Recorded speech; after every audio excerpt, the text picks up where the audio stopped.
অনেকদিন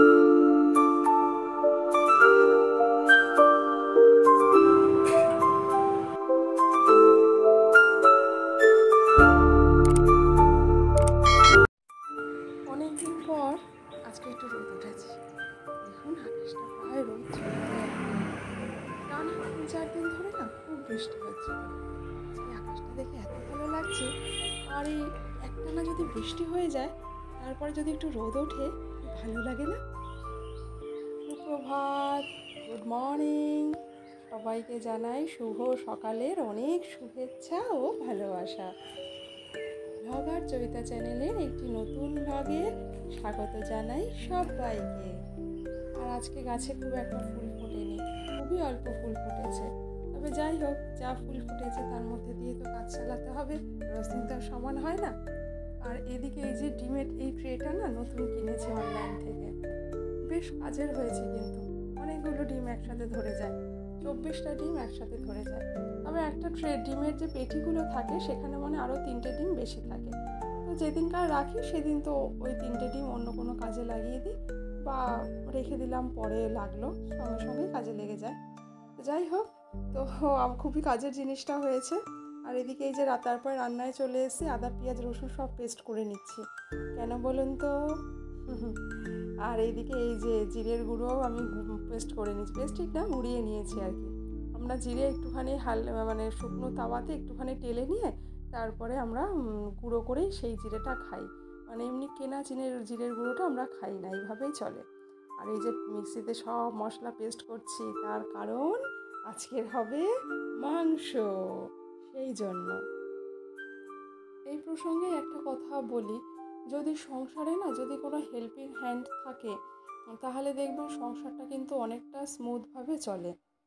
আর এই যে দেখালাম পেস্টটা আমার করা হয়ে গেছে, সেটাই বলছি, সংসারে যদি ভালো সহযোগিতার মানে মানুষ পাওয়া যায়, সহযোগিতার লোকজন থাকে, তাহলে দেখবেন সংসারটা কিন্তু বেশ ভালো মতন চলে। তাই বলি কি সংসারে সুখ দুঃখ মনোমালিন্য ঝগড়াঝাটি যাই হোক সেগুলো কি থাকবে না? অবশ্যই থাকবে, থাকবে না কেন? কিন্তু আমরা সবাই মিলেমিশে যদি সংসারটাকে একসাথে চালাই, সে যদি হাজব্যান্ড হোক বা ছেলে হোক, সবাই মিলে যদি আমরা সংসারে ছোটোখাটো টুকিটাকি কাজ, খুব বেশি লাগবে না, সেটা নিয়ে সবাই আমরা হেল্প করে চলি, তাহলে দেখবেন খুব ভালো সংসারটা মোটামুটি ভালো মতনই চলবে, অবশ্যই চলবে। আর এই যে আমি লবণ না এই কাঁচের জারে রাখি, না হলে সেরামিক জারে রাখি। আমি আগের ভিডিওতেও বলেছিলাম। তো এইভাবে রাখলে না লবণটা বর্ষাকালেও দেখবেন একদম ঘামে না, খুব ভালো থাকে। আর প্লাস্টিকের জারে এমনিতেও লবণ রাখাটা ঠিক না, মানে এরকম কোনো জারে রাখলে, স্টিলেরটাও ঠিক আছে কিন্তু সবচেয়ে ভালো হয় কাঁচের, আর তারপরে সেরামিক, এই দুটো জারে রাখা লবণ সব থেকে সেফ, নিরাপদ। কদিন ধরে যা বৃষ্টি হচ্ছিল, মানে জামা কাপড় কিচ্ছু এরকমভাবে শুকাচ্ছিল না। তো আজকে যেহেতু একটু রোদ হয়েছে, তো আজকে সব জামা কাপড় ছাদে দিয়ে দিয়েছি, সব মোটামুটি শুকিয়ে নিয়েছি। আর এই যে এদিকে চলে এসেছে চিলি চিকেন রেসিপি।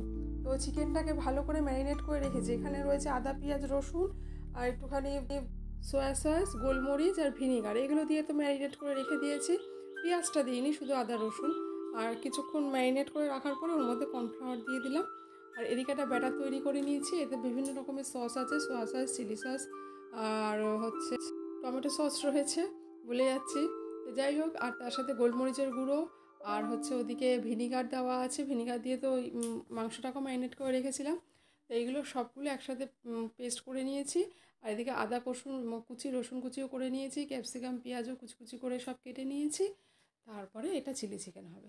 হ্যাঁ, এবারে আপনারা বলতেই পারেন এই মাংস করলে আবার চিলি চিকেন, তো সত্যিই তাই। তো যাই হোক, ঘটনাটা বলি, সেটা হচ্ছে চিলি চিকেনটা অ্যাকচুয়ালি হবে রাতে রুটির জন্য হবে। তো আজকে যেহেতু আমার একটু বেরোনো রয়েছে, তাড়া রয়েছে, তাই রাতে এসে না আবার আমি করাটা একটু চাপ হয়ে যাবে, তাই দুপুরবেলায় করে রাখছি, এটা অনেকটা বেলা করেই। তো এই পকোড়াগুলো প্রথমে ভেজে নিয়েছি, তারপরে এগুলো তো ওইদিকে ইসের মধ্যে দিয়ে দেবো, ওই ব্যাটারটার মধ্যে দেবো। তো সেটাই বলছি, এটা রাতে রুটির সাথে। আর দুপুরের জন্য তো চিকেন রান্না করেই নিয়েছি, বেশি কিছু আইটেম করিনি। তো যাই হোক, পকোড়াটা ভাজা হয়ে গেল, তারপরে সেই তেলের মধ্যে একটু আদা কুচি রসুন কুচি দিয়ে দিলাম। এগুলো একটু সামান্য ভাজা হয়ে গেলে ক্যাপসিকাম আর পেঁয়াজ যে কিউব রেখেছিলাম কুচনোগুলো, এই যেগুলো দিয়ে ভাজা ভাজা করে নিতে হবে, দিয়ে তারপরে ব্যাটারটা দিয়ে দিতে হবে, যেখানে আর বিভিন্ন রকমের সস, তারপরে কর্নফ্লাওয়ার, তারপরে হচ্ছে গোলমরিচের গুঁড়ো আছে, নুন হলুদ তো রয়েছে স্বাদ মতো, তো একটু মিষ্টি দিতে হবে, অল্প একটু চিনি দিয়ে এই ব্যাটারটা দিয়ে দিলাম। এটা বেশিক্ষণ লাগে না, একটু নাড়াচাড়া করলেই এগুলো সেদ্ধ হয়ে যাবে থকথকে হয়ে গেলে। তারপরে এই যে চিকেনের পকোড়াগুলো দিয়ে নাড়াচাড়া করে নামিয়ে দিলেই দারুণ টেস্টি কিন্তু চিলি চিকেনটা হয়েছিল। যাই হোক, এসে রান্নাবান্না করে ঠোরে এবারে চলে গেছে স্নান টান করে পুজো দেওয়ার পালা। আজকে বেশি ফুল ফোটেনি বললামই যে।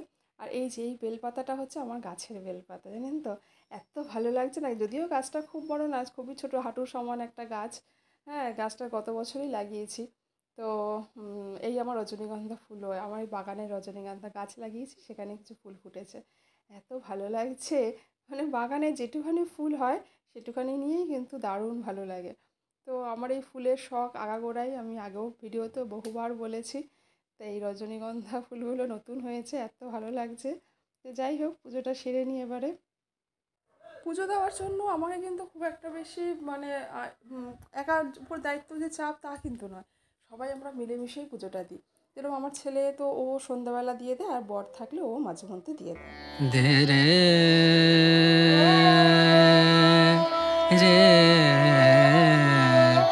না।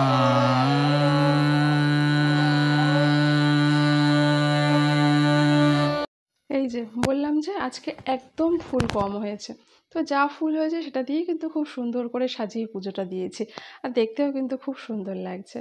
আর এই যে চলে এসছে আজকে দুপুরের মেনু। আজকে দুপুরে বললাম যে চিকেন করেছি, এটা লেগ পিস দেওয়া আছে, আর তার সাথে স্যালাড, শাক ভাজা, আর উচ্ছে সেদ্ধ, আর একটু শার্টিন মাছের ঝোল। এই দিয়ে আজকের ভিডিও এন্ড করব। আর এই যে এটা একটা দেখাচ্ছি, অনলাইন থেকে একটা জিনিস এসছে, এই যে চেন দেওয়া,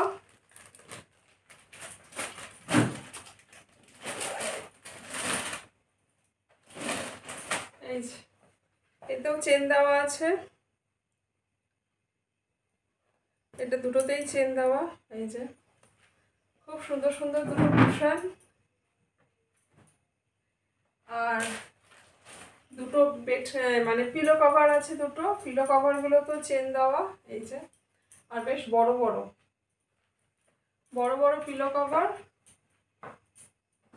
আর তার সাথে এই বেডশিট, এটা কিং সাইজ 7-8 খাটের জন্য খুব বড় একটা বেডশিট, অনেকটা বড়, আর কালারটাও খুব সুন্দর, ভীষণ মানে আমার এত ভালো লাগছে, খুব সোভার কালার, আর দামও বেশি নেয়নি, এই 400 টাকার মধ্যে।